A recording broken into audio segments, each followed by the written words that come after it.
ইবনু তাইমিয়াহ রাহিমাহুল্লাহ বলেন, ওয়াফুদ্দিলাতিল ইয়াহুদু ওয়ান নাসারা আলা রাফিদাতি বিখাসলাতাইন সুইলাতিল ইয়াহুদু মান খায়রু আহলি মিল্লাতিকুম ক্বালু আসহাবু মূসা ওয়া সুইলাতিন নাসারা মান খায়রু আহলি মিল্লাতিকুম ক্বালু হাওয়ারিয়্যু ঈসা ওয়া সুইলাতির রাফিদাতু মান শাররু আহলি মিল্লাতিকুম ক্বালু আসহাবু মুহাম্মদ সাল্লাল্লাহু আলাইহি ওয়াসাল্লাম উমিরু বিইস্তিগফারি লাহুম ফাসাবাহুম। অর্থাৎ ইহুদি খ্রিস্টানদের বিশেষ দুইটি দিক থেকে রাফিজি শিয়াদের থেকে শ্রেষ্ঠ দেওয়া হয়েছে। ইহুদিদের যদি জিজ্ঞেস করা হয় তোমাদের ধর্মে কারা সর্বশ্রেষ্ঠ ব্যক্তি, তারা বলে মুসার সাথীরা। খ্রিস্টানদের যদি জিজ্ঞেস করা হয় তোমাদের ধর্মে কারা শ্রেষ্ঠ, তারা বলে ঈসার সাথীরা। আর রাফিজি শিয়াদের যদি জিজ্ঞেস করা হয় তোমাদের ধর্মে সবচেয়ে নিকৃষ্ট লোক কারা, তারা বলবে মুহাম্মদের সাহাবীরা। নাউজুবিল্লাহ। তাদেরকে বলা হয়েছে তাদের জন্য অর্থাৎ সাহাবীগণের জন্য ইস্তেগফার করতে, অথচ তারা গালি দিচ্ছে। মূলত তাদের গ্রন্থ অধ্যয়ন করলে সাহাবায়ে কেরামকে হেয় করার এমন অজস্র উদাহরণ পাওয়া যায়। যেমন তাদের প্রখ্যাত ইমাম বাকার আল মাজলিসি তার বাহারুল আনোয়ার গ্রন্থের 22তম খণ্ডে আবু জাফরের সূত্রে একটি বর্ণনা উল্লেখ করেছে, যেখানে বলা হচ্ছে কানান নাসু আহলুর রাদ্দা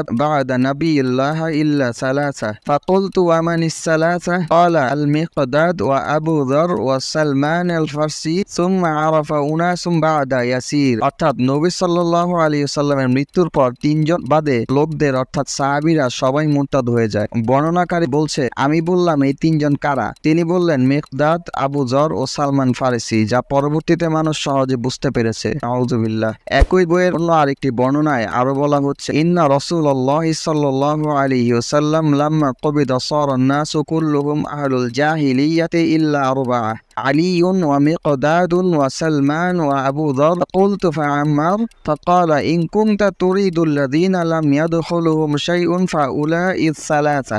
নিশ্চয় আল্লাহ রাসূল সাল্লাল্লাহু আলাইহি ওয়াসাল্লামের প্রাণ হরণের পর চারজন বাদে প্রত্যেকেই অর্থাৎ প্রত্যেক সাহাবী জাহিলিয়াতের দিকে ঝুঁকে পড়ে। সেই চারজন হলো আলী, মিকদাদ, সালমান ও আবু যর। বর্ণনাকারী বলছে আমি বললাম আম্মারের ব্যাপারে কি বলেন? তিনি বললেন যদি তুমি জানতে চাও কারা তাদের অর্থাৎ জাহিলিয়াতে যারা প্রবেশ করেছে তাদের কোনো কিছুতেই অন্তর্ভুক্ত হয়নি, তবে তারা হলো তিনজন। নাউজুবিল্লাহ। শিয়াদের প্রখ্যাত আলেম মুর্তজা ফাইরুজ আবাদি তার সাবাআতু মিনাস সালাফ বইতে সাহাবায়ে কেরামকে রাসূলুল্লাহ সাল্লাল্লাহু আলাইহি ওয়াসাল্লামকে কষ্টদানকারী ও তাদের অধিকাংশকে মুরতাদ হিসেবে আখ্যায়িত করে তার উক্ত বইয়ের সূচনা করেছে। নাউজুবিল্লাহ।